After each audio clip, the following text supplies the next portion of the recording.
Now that we've listened to the Drake That Acts Tough, we're switching things up and listening to the Drake with the melodies.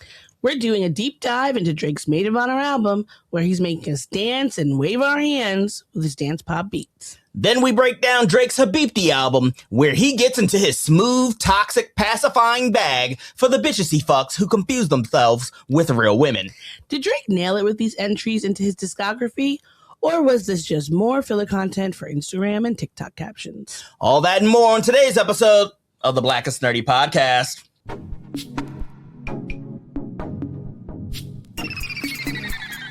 Adam has arrived. Hey, Maurice and Odie gonna take over like Zach and Cody. Black and Snerdy is the best podcast. Gonna boom like Wile E. Coyote. Gonna make magic, they move like they hairy. Ain't talking about mental health, no, it's not scary. You know that she coming up with the astrology. Mo got a comic and that's the best policy. Maurice the GOAT, talking about animation cause you know. Odie, she moving wavy like the boat. Watching some movies and she taking notes. Yeah, kick back, listen. Black and Snerdy have risen. Upload on a mission. 5 stars, never dissing. Black and Snerdy, ooh. Black and Snerdy, yeah. Black and Snerdy. Hello and welcome to another episode of the Black and Snerdy Podcast, the only podcast where two sexy black nerds get together to shoot the shit. I am Mo, aka Kid Licorice. And I'm Odie. And together we are the aforementioned Nerds here on episode 189 of the Black and Snerdy Podcast. For those of you who are new to the podcast, don't forget to, find us and follow us on Apple and Spotify. Follow us on YouTube. Follow us on Instagram and Facebook and all of the TikToks. How are you doing? All the TikToks? All of them. Is there more than one? There are several TikToks. There are more than 5 TikToks, but yet less than 7. How are you doing?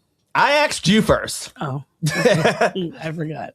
I'm doing pretty good. It is a squelcher out here today. So crazy hot. It's just the beginning of May. Well, not beginning of May. It's just the beginning of like spring for real. Yeah. We have a month before summertime comes, but we're ready. And maybe it's just so hot and lovely outside because it's Gemini season. Bow, bow, bow, bow, bow. Yes, bow, it is bow, officially bow, Gemini bow, season. Bow, bow, bow, bow. Some would argue one of the most season. Don't be a hater. Hater. It is definitely the most season. It's a tie between like Gemini season and I would say Scorpion season. It is the most season because it's the most fun. It's the most joyful. It's the most chaotic. Now, Geminis are the ones that are the 2, right? The twins. Yes. Yeah, the twins. Yeah. Twin so sides. that's why it's a lot. And we all love a lot. Okay? We want a lot. All right? Don't be a hater. Is it that we want a lot, or we want nada? Nobody wants nada. Okay? If everyone wanted nothing, nobody would be here and nobody would have any fun. Okay? Do you say how much fun I want? None? No, you say a lot. You want a lot of everything. I want a lot of money. I'm sure there's some fucks out there who are probably miserable who are like, I don't want any fun. Well, fuck them. That's not a part of the people I associate with. No, it is not. And you associate with a lot of people. I do. That's And I guess you're a lot.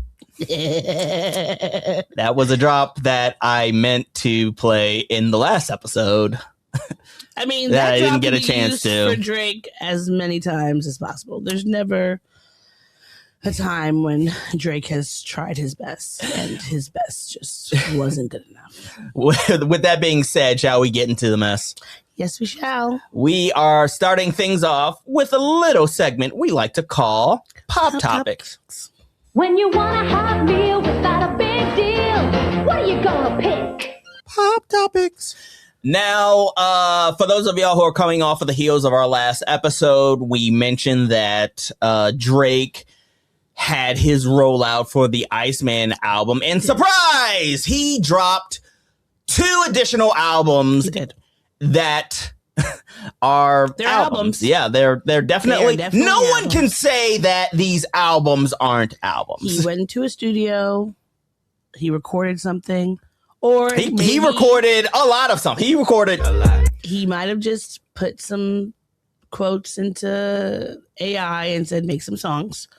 Who knows? Who knows? But we reviewed the Iceman album on the previous episode. So if you're interested in our review of that, please revisit that episode. Episode 188. Yes. For this episode, we are reviewing Maid of Honor and Habibti. Maid of Honor. And we're starting things off with Maid of Honor. Maid of Honor.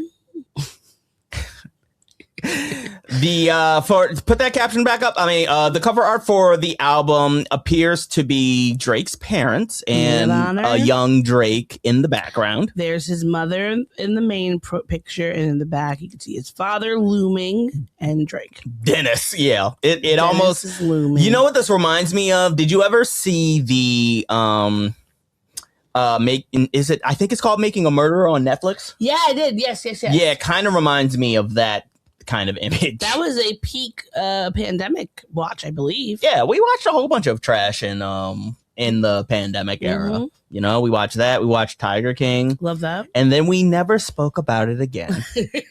Who knows if Carol Baskins did it? Carol Baskins. Carol Baskins.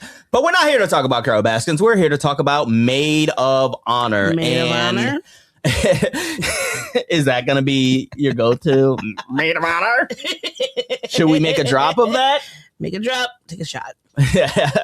Now, where do you want to begin with this album? Okay. I want to see, because I have a thought about this. Mm-hmm. I would like to see if you can sum up and summarize this album with one sentence. With one sentence? Or one phrase. With one phrase? One phrase or sentence. Either one, but just one singular one. Okay. I'm going to go with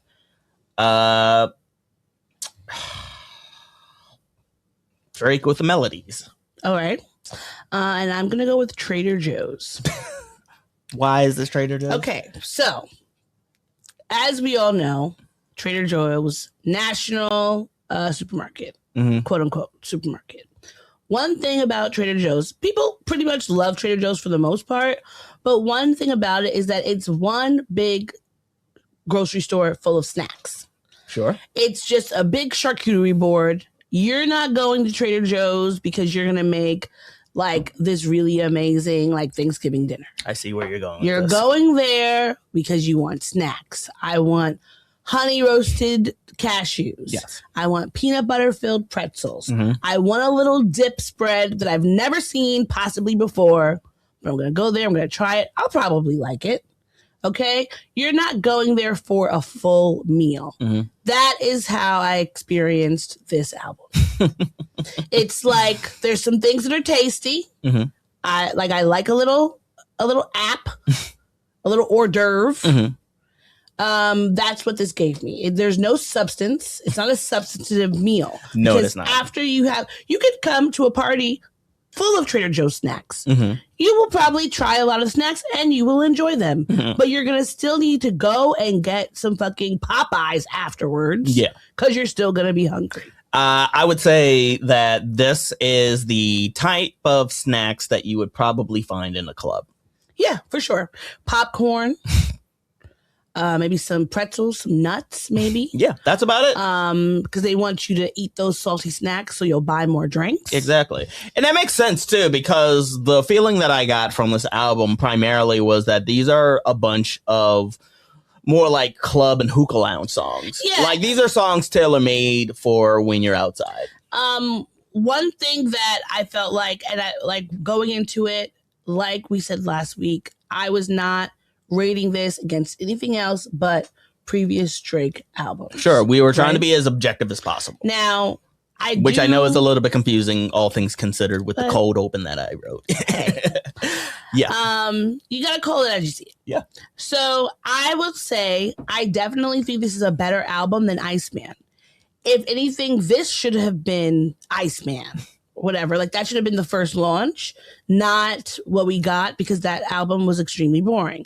This one, even though I would say he's not really rapping on any of the albums, maybe, or any of the songs, maybe one or two, I get some raps. For the most part, it's a song album. He's singing the whole time. And I want to say justice for Ja Rule. All right? Because when we were in middle school and he came out and he was doing, I got 100 lips, and I'm from New York, and everybody was like flaming him because 50 Cent was like, oh, you're a singer, not a rapper. Nobody wants a sing-songy rapper. He paved the way for someone like Drake to give us 14 songs where he is singing on all of them. And I feel like for the most part, a lot of my notes were like, nice beat. Yeah. Cool sample. But he was getting bodied by the feature artists on the song, except for maybe Sexy Red. But like, we'll get into Sexy Red in a little bit. But for the most part, he is doing very minimal work, which probably speaks a lot about how he is in bed. Where did that come from? Not very attentive, not very interested, not really doing a lot. He's not a ground and pound kind of. Doing the barest minimum just to get it over with. That's how I feel about it. I mean, it's like a good dancing song. It's good dance songs. A lot of them sound very ballroom. A lot of them sounded like they should have been on that failed dance album he had so if you didn't know, before Beyonce dropped Renaissance, he had allegedly heard the album, and then I guess that inspired him to make his own like Renaissance dance house album, which came out. Can't remember the name of the album, can't remember a single song on it because it flopped. And I feel like some of these were the B-sides. What year was that? When did Renaissance come out? 21? 22? 23 maybe? So that would be roughly Certified Lover Boy or Honestly Nevermind. Honestly, I couldn't tell you. Sorry to that boy. Do you remember the songs that were on that album? I cannot remember one singular song. If I went into a club right now and they played a song from that album, I would have just thought it was a new single because I couldn't tell you. I just remember it was very heavy in the house, electronica pop music, like it was supposed to be for a ballroom. I can't think of it off the top of my head, but nobody can, and nobody wants to. Like, okay, so here's my thing about this album. Much like what you said, I think that the Maid of Honor album is a better album than the Iceman album. I think that the production is like a step up from what Iceman did. Iceman had so many switches in like, you know, like ideas that, you know, didn't come through or like weren't fleshed out enough. I think that at the very least, this project, Maid of Honor, has some ideas in it that are more fleshed out. Yeah. I kind of was categorizing. So there were several different categories in this song, in the album. I had Ballroom Drake. Sure. I had Electronica Drake. I had Bruv Drake. So accent Drake. I had Caribbean Drake. So accent Drake. And then I had New Edition Drake. And a one that was a little bit shocking, Nirvana Drake. Yeah. That was all, like, he's always trying, like we said before, and we've said probably a million times, and so many other people have said, he is a culture vulture. It does not matter what the culture is. He's going to vulture that shit. He's going to be circling around, waiting to pick the bones. If there's anything that Drake does very well, it is he gloms on to trends and gloms on to other cultural musical aspects and he absorbs it into himself. I think I Mhm. made this analogy in the last album review for Iceman. Drake is a lot like Disney. Mm-hmm. Not like the films. I mean, Drake is a lot like Disney, the corporation. Mm-hmm. He'll just treat these beats from other cultures like IP, and he'll glom onto them and Mhm. absorb them into himself. Mm-hmm. And he will cultivate an entire identity around that. Yeah. To what degree of success he does this depends on you, but Yeah. there were some bops on here No, that I found myself like tapping to. I think that comparatively to the other album, that I liked all of the songs. These are all songs that if I was out at a party, I'm at a cookout or whatever, I'd be like, oh, okay, like I'd be dancing to it. That's not the problem with the album. Mhm. The main problem I had is, well, one, I hate when he does Caribbean Drake. I hate it. It's the worst. It's so annoying. It's so foolish. And it just gives other people license to put on that dumb accent that he does. Now that, hated it. But for the most part, my main issue with it is that he's really not on the album. You don't hear him coming through. He is really. What do you mean by that? I feel like he's overshadowed by the artist who he's featured. He's overshadowed by the samples, and he's overshadowed by the beats. Okay. There's not much like when I'm listening to an album, and whether it's a singer or a rapper, I'm expecting to hear some of them, hear some of like their personality. Now, maybe it's because Drake has a flat ass personality. So that's why he needs to constantly grab on to these other things and make it his own, because without that, he would be very boring. Maybe that's what we're getting from, like with Iceman, I was so bored because it was very Drake. You know, you heard him on all the albums. This one, he's really singing on like 50% of the songs and letting everything else take over. I would say that we probably saw more personality in Iceman than we did in Maid of Honor. That's why it was terrible. So essentially what you're saying is when we take a step back and Drake just sort of hits like a pocket where he not so much compliments the song, but sort of like falls into more of a subtle pocket of a song, then that's when like the overall song can shine. Yeah, it's better than when it's less of him. Like most things. And it's kind of like, you know, it's sad that an artist like him in his caliber and just the longevity, he seems to have gotten worse as he's gotten older, right? Because when I think about his first album, I remember in college when I think it was the mixtape dropped first. Yeah, that would be So Far Gone. That went like triple platinum, you know?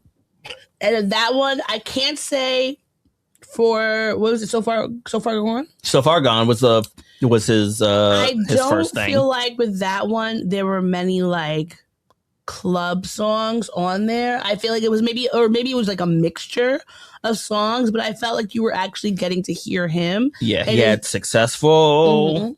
Well, you keep going. I'm just gonna name them out. Best I Ever Had. He had songs on there that was fun, that would like go hard in like a club or a party or whatever. But I thought it was still like a really good album. As he has gotten, maybe it's because he's gotten more wealthy and he's gotten less like grounded in reality, that it's just all starts to sound very artificial. Perhaps it's because back then he had different ghostwriters and now he has been alienating people, so they've been fucking off, you know. But I think that this album, compared to so many of the other ones, it just kind of falls flat. And it's like, even with him having these kind of different genres on the album, I would say other artists are able to do things like that and it still sound like them. But also probably because they have some kind of appreciation for the album. Like there's a reason why Renaissance went so hard.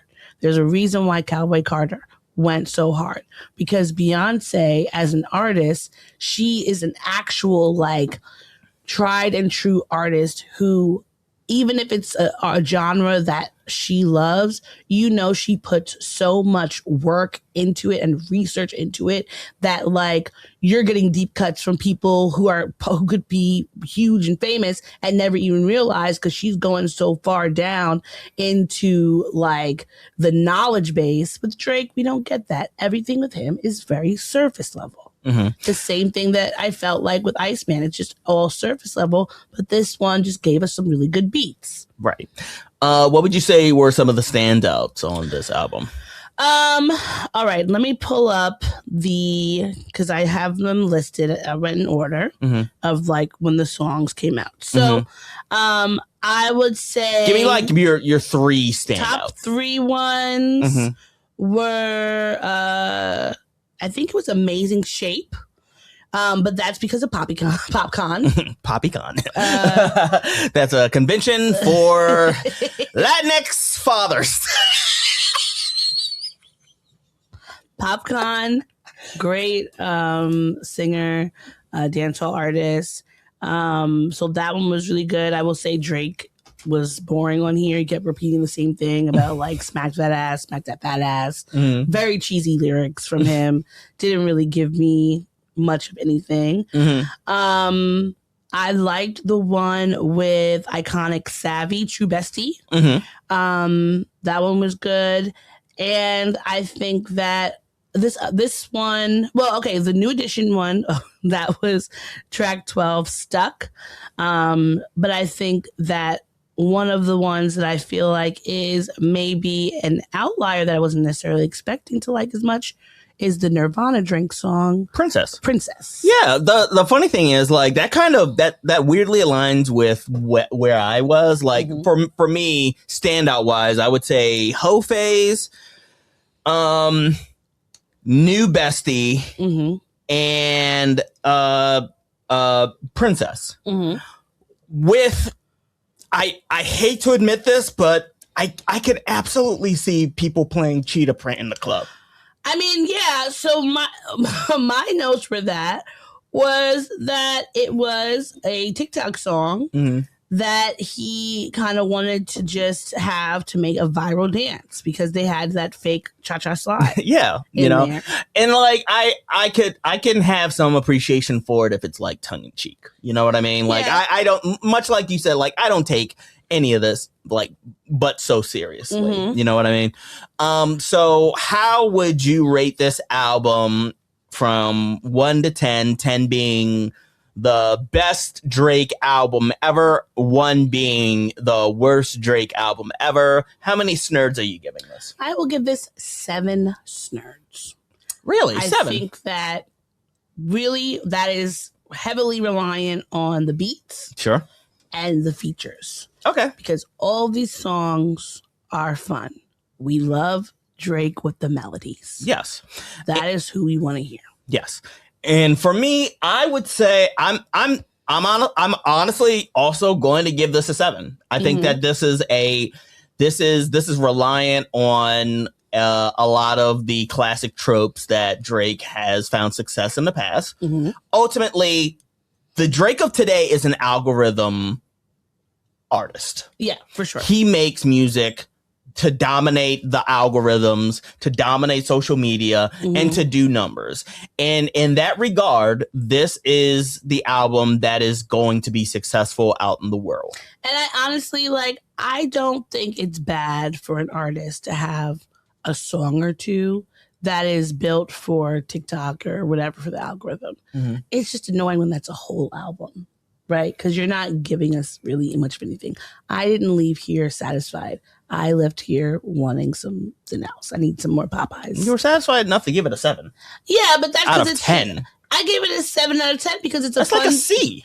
Yeah, but it's a C. It's a C album. It's a C album because if you played any of these songs in the club, I'm not going to mind them. But I'm not going to go back and listen to the album. Okay, that's fair. All right, and that has been the Maid of Honor album review for Drake's Maid of honor. Maid of Honor. That might be the title of the episode. I did think of one thing. I wonder if he called it Maid of Honor because of that movie from like the mid 2000s. The Jennifer Lopez movie? No. Well, I didn't even think about Jennifer Lopez. I was thinking about the one with Patrick Dempsey, where he and his female best friend have been friends forever.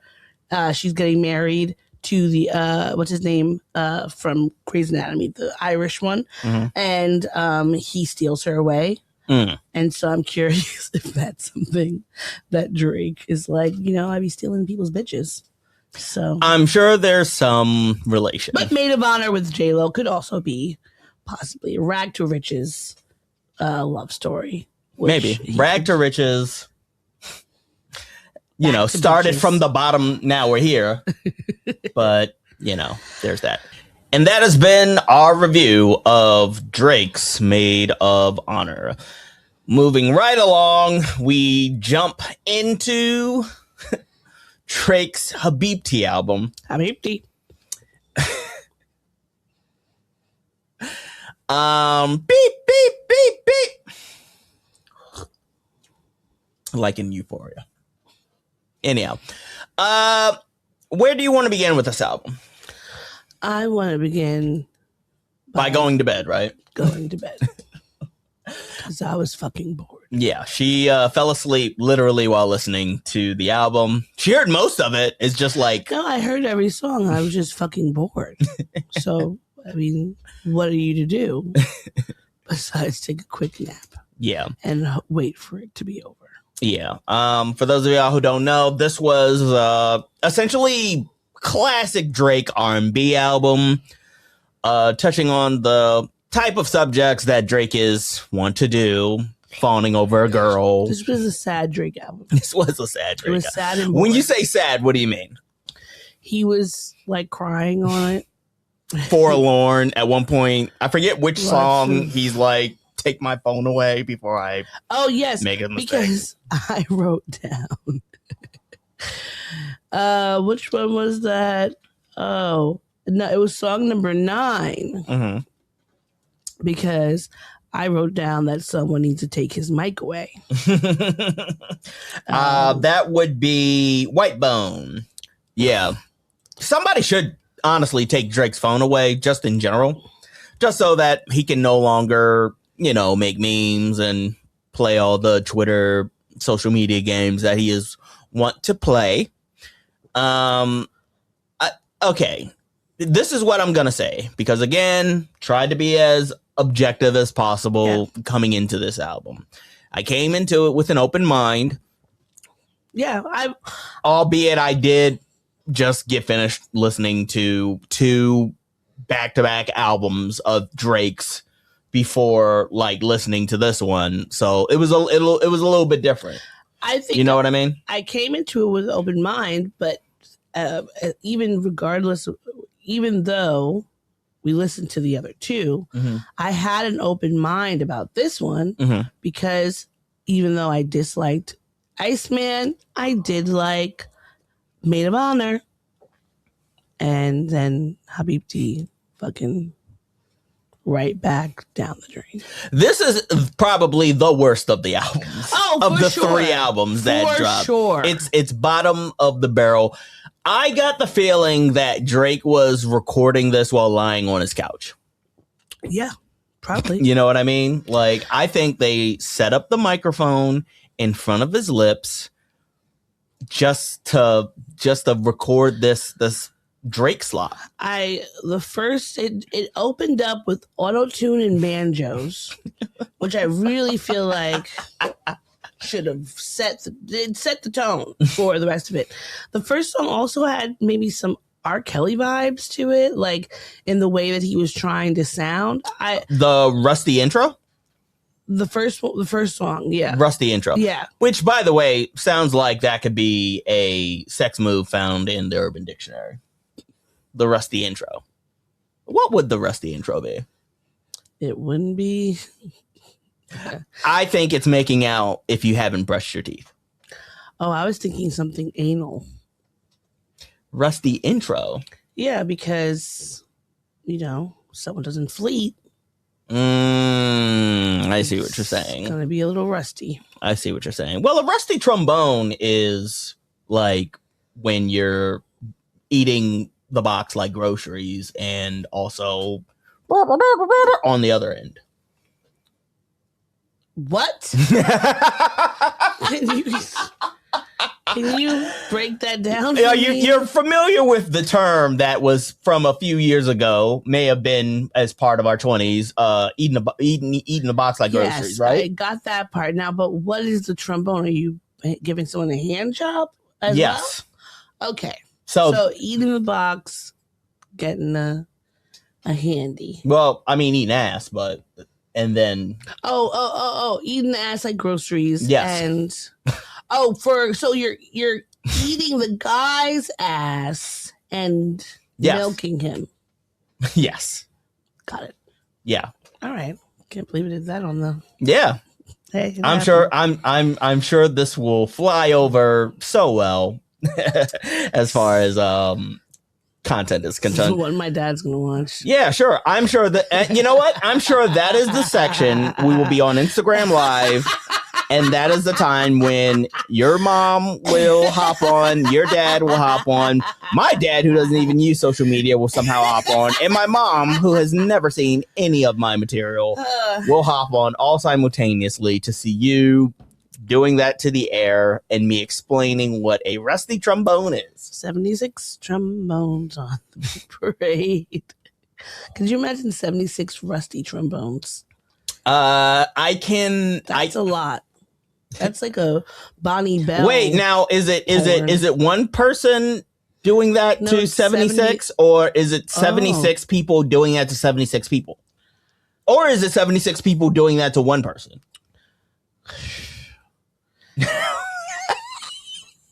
I don't Somehow I think it's better if it's just 76 people doing that to 76 know. What people. would Bonnie Blue do?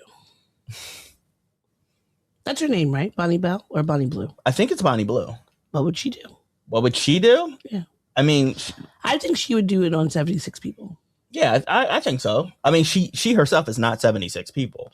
Yeah, I know. I think she would do it for 276 people. Probably. Maybe like in one sitting. Yeah. She would probably break a record. She's broken a few at this point. I'm sure she's broken some records. She's broken some cervixes. I'm sure she's broken a number of things. Yeah, prolapsed penis. This is to illustrate how boring this fucking album yeah, is. We would completely. rather talk about something else that is mad irrelevant and also not interesting in the grand scheme of things than this album. There's so many other This things I'd rather album be fucking doing. sucks. It did.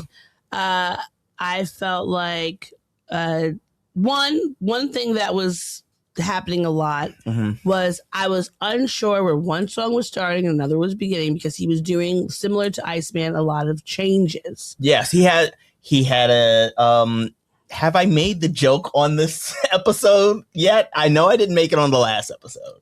What? That the joke is that Iceman had more switches than an 1810 plantation. You did make the joke. On the last album or the one On that the we last recorded previously that didn't go out? On the one that we had recorded previously. That didn't go out? Oh, that didn't go out? Yeah. Maybe it was on that one because you did make the joke while we were recording. It might have been that one. Right, yeah. So, anyhow. I thought it was boring. On WNBA, he is going from fangirling over the NBA to fangirling over the WNBA, probably because he's still mad at LeBron. Here's the hurt thing. him too bad. Here's the thing that I will give this album some credit. There seemed to be a through line, a storyline going through the album. So on a conceptual level, I will give it some credit. He had Sexy Red on there again, which was unnecessary. Does she owe him money or he owe her money? I don't know whichever that is. Maybe he's just still trying to listening to it. I kept wondering if like my students would listen to this, right?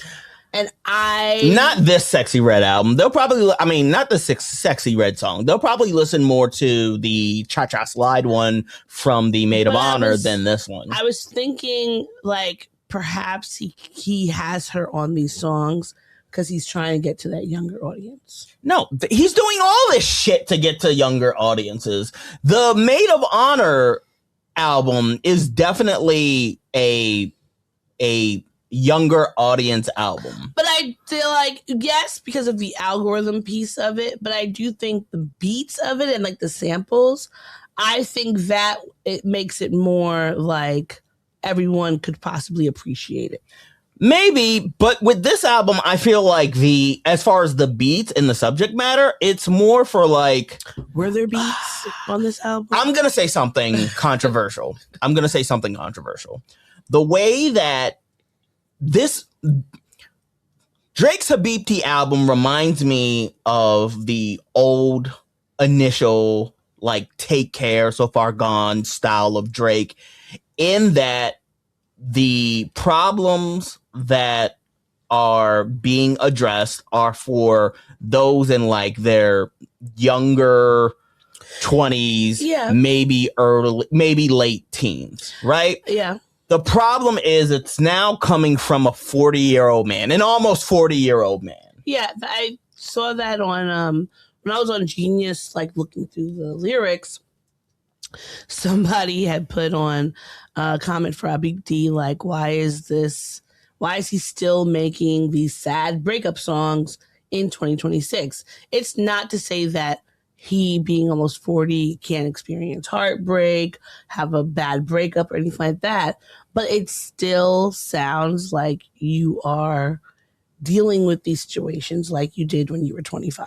Exactly. Like, so it's not the situation that you're going through, it's your reaction. Yeah, there's no growth. But I think he has been, like, he plateaued and then he's still trying to reach back and grab the fame and the adoration that he had during that time, but he can't do that, and he's not making new music that's more interesting. Like, again, going to someone like a Beyonce, right? Beyonce has been making albums since I was in elementary school, right? Sure. But when you listen to each album, there is still a progression. Even if she decides to make a dancey song or one that's more hip-hoppy or, strictly R&B, you could see that there's still growth. There's still some changes. I can't see Beyonce making a Crazy in Love right now, right? Like, it would be very different. I can't even see her making a Cater to You right now. Like, there's actual growth, even if her songs might still deal with, it might deal with cheating. It might deal with falling in love. It might deal with just like hanging out with your girlfriends or whatever the case may be. But it's different. It doesn't feel the same. And I am so bored. I'm snoring at this album because it just feels so generic. It feels like he didn't even try. Like, honestly, I did come into the album with high hopes because of what we got with Maid of Honor. Maid of Honor. Is this like your version of Randy? Maybe. Shout out to Randy. But I just was, it just felt like I couldn't wait for it to be over. I was so glad. Honestly, never mind. Honestly, I feel never mind. Like, yeah, that's what it felt like. Never mind. That's what the album feels like. Never mind. But no, because you're saying honestly, I'm saying never mind. Honestly, never mind. That's his album. Yes. Oh shit, I forgot about that.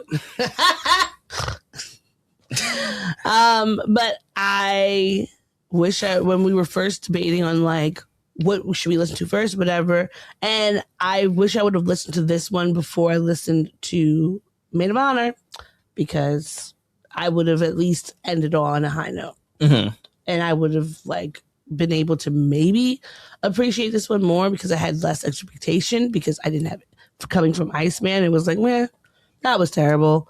And so this would have at least been in the songs that I'm like, yeah, that figures. This would have been it. But I was very disappointed. I was very disappointed in Drake, even more than I usually am. To piggyback off of what you were saying, as far as like artist development, artist creativity, artist growth. Mm-hmm. Here's what I think happened with Drake based on listening to this particular project. I think that early on, he figured out what he was good at, aka R&B Drake. Yeah. Right. But instead of taking his talent and sharpening that skill, honing that skill, and growing that skill, I think that he just plateaued and stayed within that realm. Yeah. So instead of, say, a 40-year-old person taking the skill of being able to be emotional and talk about heartbreak and talk about loss, what he got from that is, as a 40-year-old, I should be talking about the same subject matter that I was talking about when I was in my 20s. Well, because he doesn't, and perhaps it's because but for a modern audience. And perhaps because he doesn't really spend time with people in his age, like his age mates. Like, the women he goes after are not his age mates. The people he's hanging around to try to glom on their success, not his age mates. So, sure. I definitely cannot imagine Drake interacting with a woman in their late 30s, early 40s. Because she'd be like, fuck off. Or even in their mid 30s, or any woman who's in their 30s, because quite frankly. The thing about, there's a reason. How old is Sexy Red? You keep talking. Probably like 23. You keep talking. But like, even as a young girl, like in college, when guys who were like maybe, 28, there we go. Oh, she's older than I expected. But I remember even as a young girl in college, when guys who, I'd be 18 and they're like 26 trying to talk to us and all that, and I'd be like, look, you can take me to Applebee's if you want, but I have no real interest in you, because I always felt like if you're talking to me and you're that age, one, why is it that you're talking to me? Why aren't women your age trying to talk to you? And that you will have some sort of belief that because I'm so young, I'm not going to have the expectations of a woman your age. So then you bring that even further to women who are even older and more established in their life and in their careers and things like that. Like, you having money, as much as that's cool, sure. Like, who doesn't want someone who has money or can like buy them stuff and take them out to dinner and all that? But it also gets old after a while. You're not going to be able to keep a woman who is like a grown up for that long when all you have is money. And even if you do keep her, it's probably really not going to be a substantive relationship. Like, it's going to be very surface level. You're going to be buying her shit, and she's going to gather all her materials that she can get and then go fuck off to someone she actually like can see having a life with. But he's so mature. Who could you really see him being with that is his age mate? You know, like, even thinking of like him and Rihanna. They dated, 10 years ago or so. And I couldn't imagine Rihanna, whether she was single or not. I cannot imagine her being with Drake right now, because I think she has so surpassed him in just maturity and like figuring out the new things and different things to do with her life. It just would be a step down to even go with him, regardless of whether you have money or not. Yeah. Like, that's his only draw, is that he has money and access. Okay. So, make this quick. What was the standout song, the one standout song for you on this album? Now, this is a standout, not because it was great, but because it was Drake. But because it was Drake. So, number 7, Classic. Now, at first... Same for me. At first, I liked Classic because I liked the sample, the beat. But then in my notes, I put that it ended up being gross and boring. Yeah. Mainly because of the part where he says, spit it in your mouth because you like that shit harsh. Now, listen, I'm not going to kink shame folks. Yeah. There are plenty of people. I know folks who like a good spit in the mouth. Yeah. I am not one of them. I have Yeah. sensory issues. Mhm. So that is not like that. I'm not going to yuck your yum. Like, I'm a yuck it, but not for you. Sure. But I found it gross. Yeah. So after that, I was like, I'm checked out of this. Yeah, that honestly was my standout too as well.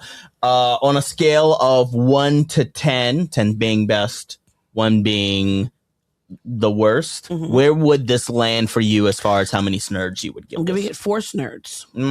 Because, what did I give Iceman? 5? Maybe 5.5?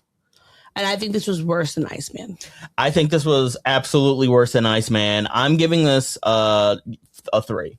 Okay. 3. This was worse than Iceman. I'll never return to this. Final statement regarding Habibti. I don't think that anyone is going to be talking about this album for any reason. If he thought that releasing all 3 of these was going to get him top charts on the Billboard or whatever and breaking some records, he is sadly mistaken.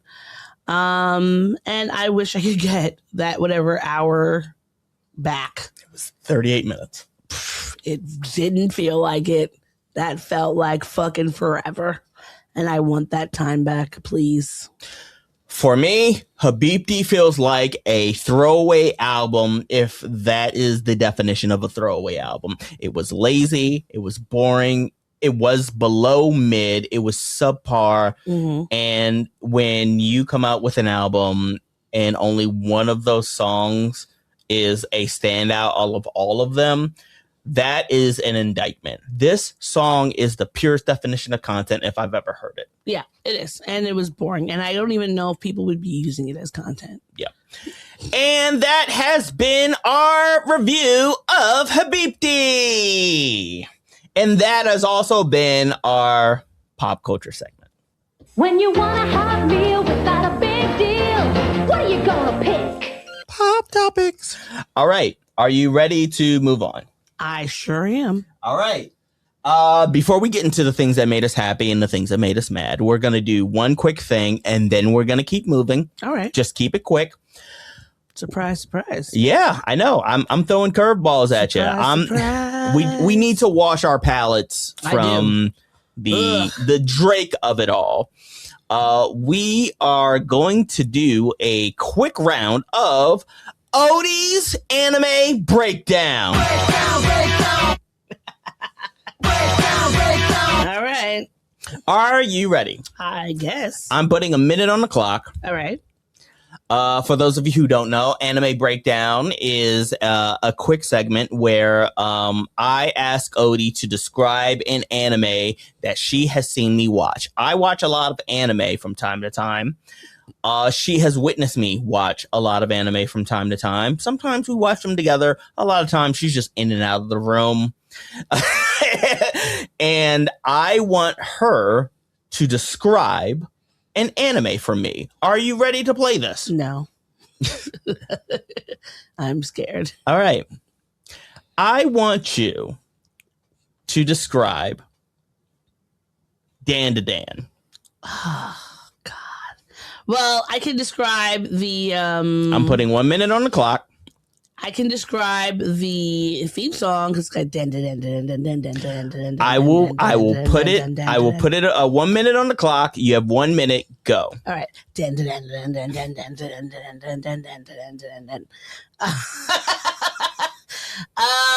And what else do I remember about it? Is it with school teens, perhaps? Oh, wait. I think, is Dan to Dan the one where the girl and the boy go into the cave to find, because she believes in, like, he believes in ghosts. I think she believes in witches.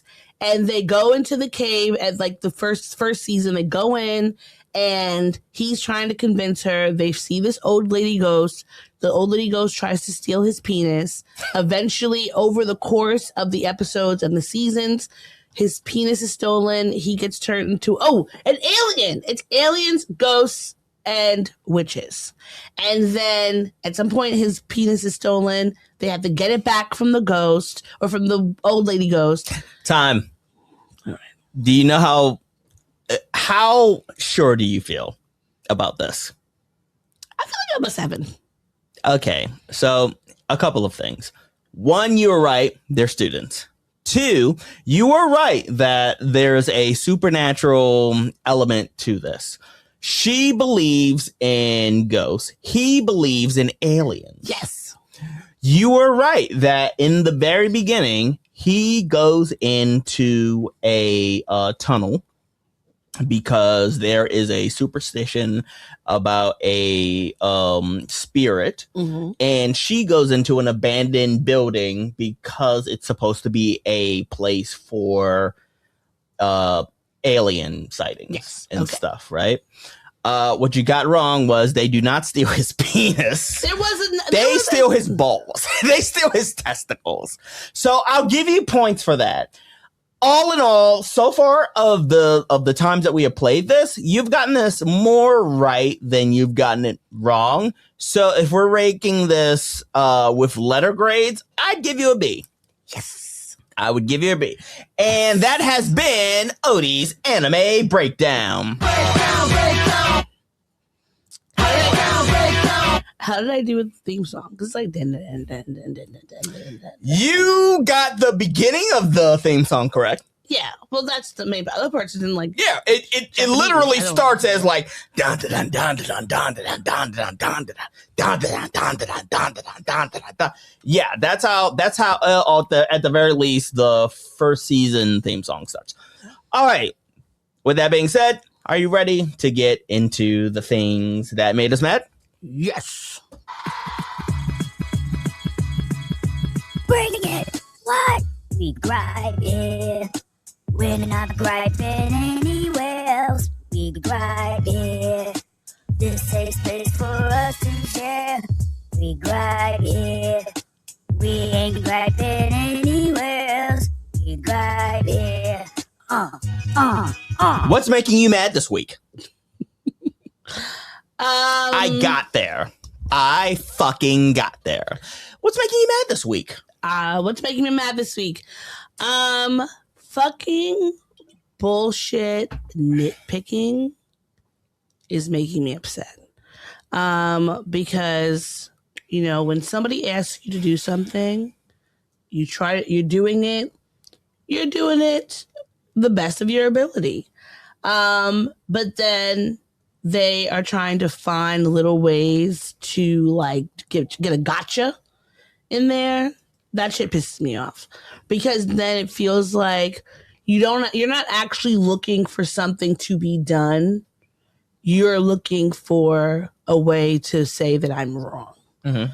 And I feel like it's just very disingenuous. It completely, it creates a hostile situation where you are always like unsure, insecure, and worried that like every single thing you do, regardless of how many times you cross your I's and dot your T's, that there's still going to be a critique. And I don't think there's nothing wrong with critiquing. I think feedback is important. Mm-hmm. Feedback is not good or bad. It's just information for you to take and do something different with. But I do feel like it takes on a different level when every single time there's something else. Like you're never satisfied. And you're gonna be satisfied. Yeah. What about you? What's making you mad this week? Just the concept of time. No, seriously. This has been a rough week on me. Not going to get into the full scope of it, but a lot of things are on my plate that I have to do. And there's not a lot of time to do them. Mm-hmm. And I'm doing it like I'm shouldering it like as best as I can. Mm-hmm. And I have to be the one to reliably do the things, but I am just one man. You know what I mean? Like if I felt that I could delegate, or if I could like pawn off shit, like I would, but I can't. And unfortunately, like that just makes it like fall on me even harder. And just the concept of time is a bitch. Like, just for a quick example, I got three job things that came in one day that I now have to like prepare for within like the next, between tomorrow, tomorrow and the next day. So I'm working against the clock. Not a big fan of it, and I'm getting little sleep. But somehow I will survive. I used to have that drop. I no longer have that drop. That has been the things that are making us mad. Now, we're going to discuss the things that are making us happy. I'm the baby merchant. Tots are us. I give you all the service and no damn fuss. Give the baby merchant just a week or two. I'll have your baby for you. What's making you happy? What's making me happy? 1, doing this podcast with you. 2, I would say the increase in opportunities that have landed in my lap based on the hard work that I put out there.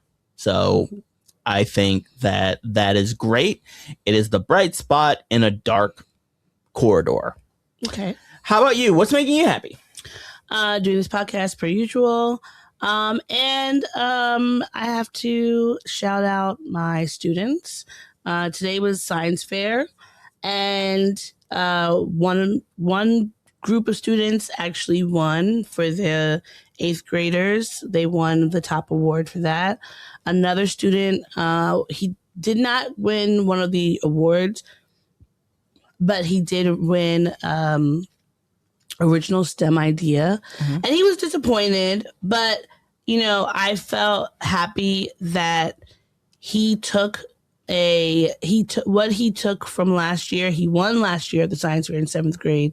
He took that idea, he improved on it, he made it even better. And in so many of the people, whether they were judges or not, just were really impressed by what he did. Hence why he won the most original STEM idea. And I love getting the chance to see these kids like really lean in to things that they're passionate about. And even though he was disappointed and crying and all that, like that just shows that he put a lot of work in. He was really like invested in what he did. And like, disappointment, it comes, but he's still going to go, I still see him really going far in this. He will go the distance. And yeah, I think, I get to have a lot of fun with my coworkers, even if it's just commiserating over bullshit. Sure. But like those things, they help make the week go by, and make the week enjoyable. So, all right, those are the things that make me happy this week. These are a few of my favorite things. Yeah. Not Drake. I'm happy this Drake album's finished. I honestly, of these projects, 2 of the 3 of them I'm never going back to. Never. And of the 3rd one that I might go back to, maybe half the songs I'll go back to. I probably will never go back to anything from Maid of Honor, but I won't have an issue. You're likely gonna hear them. Yeah, I won't have an issue with hearing them. Yeah. So. Okay. With that being said, thank y'all for listening. Thank y'all for watching. We will be back next week. Until then, take it easy. Keep it sleazy. Bye.